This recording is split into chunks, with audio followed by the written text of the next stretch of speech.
O dedo polegar desliza pelo vidro do celular com aquela coreografia automática de quem já decorou o cardápio inteiro, enquanto o estômago ronca um tédio antigo.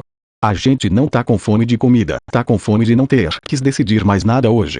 Título: pedir delivery para não enfrentar a panela. Roteiro: são 7:30 da noite de uma terça-feira qualquer, e a luz da geladeira ilumina a sua cara de cansaço enquanto você abre a porta pela terceira vez só para ver se, por milagre divino, apareceu alguma coisa comestível que não exija esforço físico.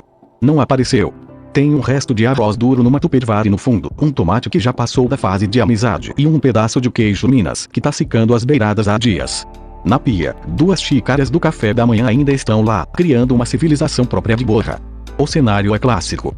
Você fecha a geladeira com o pé, suspira aquele suspiro fundo que parece que tá esvaziando o pneu de um caminhão, e a sua mão já vai direto pro bolso, destravar o celular por pura gravidade. O polegar desliza sozinho, sem precisar olhar, direto pro ícone colorido do aplicativo de entrega. Aquele vermelhinho ou verdinho que virou a extensão natural da nossa fome e da nossa preguiça. Você abre o app não porque tá morrendo de vontade de comer algo específico, mas porque a simples ideia de acender o fogo, esperar a água ferver, picar uma cebola e depois ter que lavar a frigideira parece um esforço hercúleo, digno de uma expedição antártica. E aí começa o ritual. Você entra na aba de promoções. Rola a tela pra cima. Rola pra baixo. Vê hambúrguer, vê sushi, vê massa, vê um frango com fritas que custa metade do seu dia de paz mental, mas que tá com uma foto tão brilhante, tão saturada de brilho e molho cheddar, que a sua saliva começa a trabalhar sozinha. Você coloca o hambúrguer no carrinho. Depois acha caro. Tira o hambúrguer. Vai na opção de marmita caseira, porque tenta negociar com a própria consciência que hoje vai comer saudável. Vê o preço da taxa de entrega, acha um absurdo, coloca cupom, o cupom não serve pro seu bairro, você xinga mentalmente o algoritmo, fecha o aplicativo, abre o Instagram por puro tédio, lembra que tá com fome, volta pro aplicativo de comida, e 5 minutos depois você tá lá, digitando o código do cartão de crédito pela milésima vez no mês, aceitando pagar R$ 35 no lanche que, na real, vai chegar meio frio, com o pão amassado, porque o entregador de moto teve que se desviar de um buraco na avenida. É um ciclo tão automático que a gente nem percebe mais o tamanho do abismo que tem entre a nossa vontade de comer e o ato de conseguir esse alimento.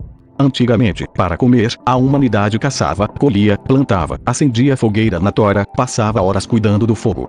A gente evoluiu tanto, construiu cidades gigantescas, inventou a internet, o satélite, a inteligência artificial, para no fim das contas a gente ficar sentado no sofá de meia, olhando para uma tela brilhante, esperando um estranho de capacete trazer um saco de papel pardo com um hambúrguer, que custa o equivalente a 2 horas da nossa atenção.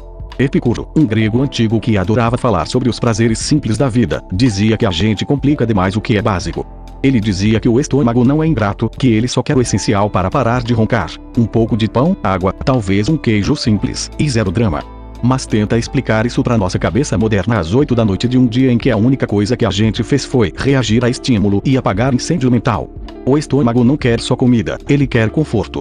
Ele quer anestesia. Porque o problema nunca foi a panela, para ser bem honesto. A panela é só um pedaço de alumínio inofensivo. O problema é o que vem antes da panela, a decisão. A escolha. O trabalho de ter que decidir o que vai ser da nossa própria vida, mesmo que seja só o cardápio do jantar. A gente passa o dia inteiro tomando decisão no trabalho, respondendo mensagem que exige tom educado, resolvendo pepino que não é nosso, apagando incêndio virtual, que quando chega em casa a nossa cota de vontade de resolver qualquer coisa simplesmente zerou. A panela exige presença. Exige que você esteja ali, olhando o óleo esquentar, controlando o ponto da carne, mexendo o arroz para não grudar no fundo. A panela te obriga a habitar o presente, quer você queira, quer não. E o grande drama da nossa época é que a gente odeia o presente. A gente quer pular o presente igual pula propaganda de 5 segundos no YouTube. A gente quer o resultado sem o processo. O delivery é a materialização máxima desse desejo secreto. A comida aparece pronta na sua mão, sem que você tenha que negociar com o fogo, sem que você tenha que sujar a pia, sem que você tenha que lidar com o tempo passando enquanto a água ferve. É o milagre da conveniência que nos isola de qualquer atrito com a realidade material das coisas. Você clica, o motoqueiro pilota, a comida chega. Entre a sua fome e a sua saciedade, não houve esforço, não houve aprendizado, não houve toque, não houve cheiro de alho dourando no azeite. Houve apenas uma transação invisível de dados e dinheiro. E é justamente aí que o bicho pega, porque quando a gente terceiriza o trabalho de fazer a própria comida, a gente aos poucos vai terceirizando o próprio ato de cuidar de si. Parece exagero dramático de filósofo chato, eu sei. Você deve estar pensando, meu Deus, é só um podrão que eu pedi porque tava com preguiça, relaxar. E de fato é. Mas repara bem no que acontece depois que a campainha toca. O entregador entrega o pacote com aquela pressa de quem tem mais 10 entregas atrasadas para fazer, solta um boa noite protocolar, e some na escada do prédio antes de você conseguir terminar de ajeitar a bermuda. Você pega o saco de papel. O fundo já tá meio engordurado, manchando a bancada da cozinha. Você abre. Tem o lanche, o guardanapo de papel áspero que rasga se você olhar torto, o sachê de maionese industrializada com gosto de conservante e o copo de refrigerante com a tampa de plástico vedada por uma fita adesiva que nunca sai do jeito certo e acaba espirrando um pingo de Coca-Cola na sua blusa preferida. Você come. Sacia a fome física, claro. O estômago para de reclamar. Mas fica aquela sensação estranha, um vazio meio esquisito que a comida não preenche. Sabe aquela saciedade que deixa a gente meio culpado? Como se a gente tivesse escolhido o caminho mais curto só porque tinha medo de gastar a última gota de energia que restava.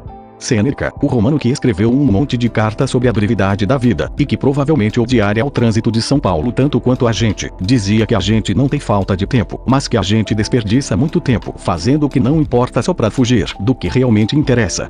E a gente gasta horas rolando o cardápio do aplicativo, comparando nota de restaurante, lendo a avaliação de cliente ranheta que odiou a batata frita, fazendo um cálculo mental complexo para ver se vale a pena pagar R$10 a mais de taxa de entrega para ganhar um desconto de 5 no pedido mínimo. Se a gente somasse todo o tempo que passa olhando para a tela do celular tentando decidir o que jantar numa semana comum, dava para ter cozinhado um banquete medieval completo, lavado a louça, tirado o lixo e ainda lido 2 capítulos daquele livro que tá pegando pó na estante desde o ano passado. Mas a gente não quer o livro. A gente quer o atalho. O atalho virou o nosso endereço oficial no mundo moderno.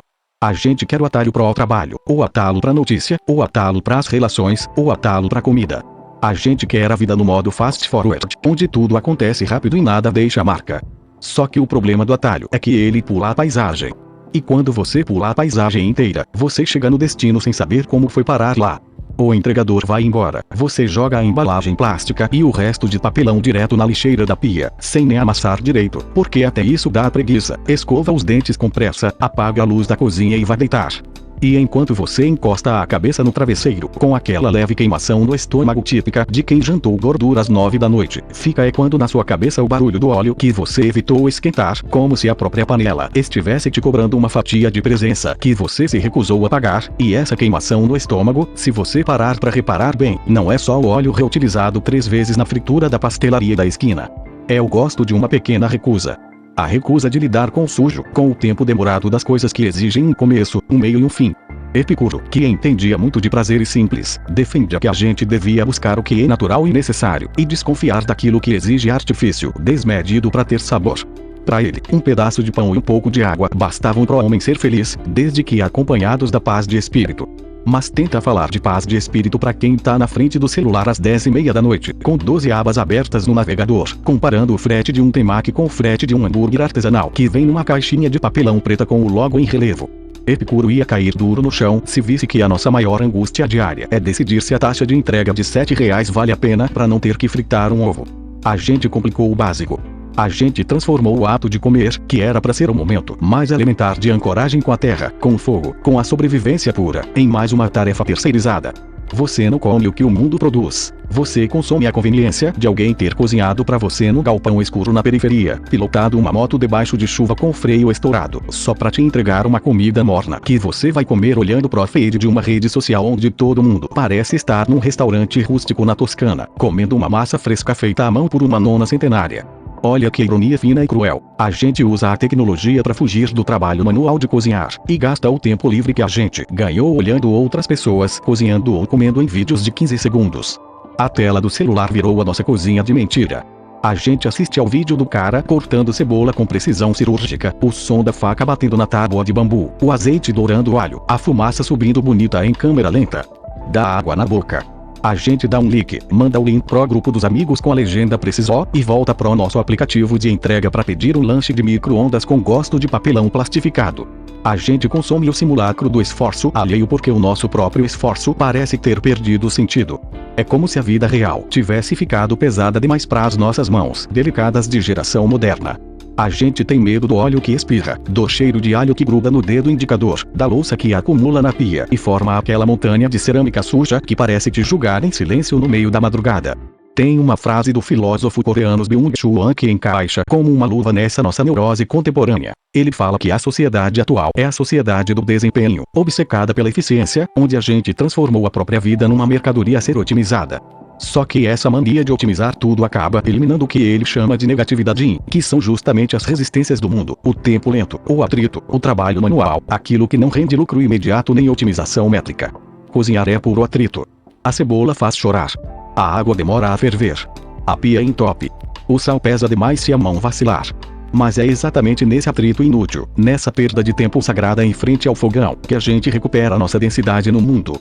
Quando você terceiriza a panela, você não tá só economizando meia hora de serviço doméstico, você tá terceirizando o seu próprio contato com a matéria. Você tá dizendo para o mundo: olha, eu não quero tocar nas coisas, eu só quero o resultado final limpinho, empacotado e sem cheiro. Só que o resultado final sem o processo perde o gosto. Fica tudo com o mesmo sabor de plástico e pressa. No fundo, a gente tem uma preguicinha crônica não só de cozinhar, mas de habitar a própria pele. A panela exige que você esteja ali. Ela não aceita modo avião. Se você tirar o olho por 2 minutos, o arroz queima, o leite derrama, a carne passa do ponto. A panela te obriga a negociar com o presente. E o presente, para essa mente cansada que habita a cidade grande, é o lugar mais incômodo do mundo. É muito mais fácil escapar para dentro da tela brilhante, onde tudo é leve, simulado e descartável, enquanto a comida chega pela fresta da porta e a vida vai passando lá fora, intocada, no mudo. Mas a conta chega, e não é a taxa de entrega de R$9. A conta é essa sensação de que a gente tá vivendo a vida por encomenda, como se fosse um favor que o mundo nos presta de vez em quando. Da próxima vez que der aquela fúria digital de abrir o aplicativo de delivery às 9 da noite, tenta o impossível, olha pra geladeira. Vê o que tem lá dentro. Um tomate murcho, meio maço de coentro, um ovo solitário, o restinho de arroz requentado. Não vai ser o banquete perfeito do Instagram. Vai ser feio, vai sujar a pia, vai exigir que você gaste 30 minutos da sua noite descascando, cortando e esperando a água levantar fervura. E vai ser exatamente por isso que vai valer a pena. Porque enquanto a panela chiar no fogão e o cheiro de comida real invadir a sua cozinha pequena, você vai lembrar que ainda tá aqui, inteiro, de carne, osso e apetite. Vai lá lavar essa panela. Link ajuda pra caramba. Isso aqui fui eu que escrevi, café frio e tudo.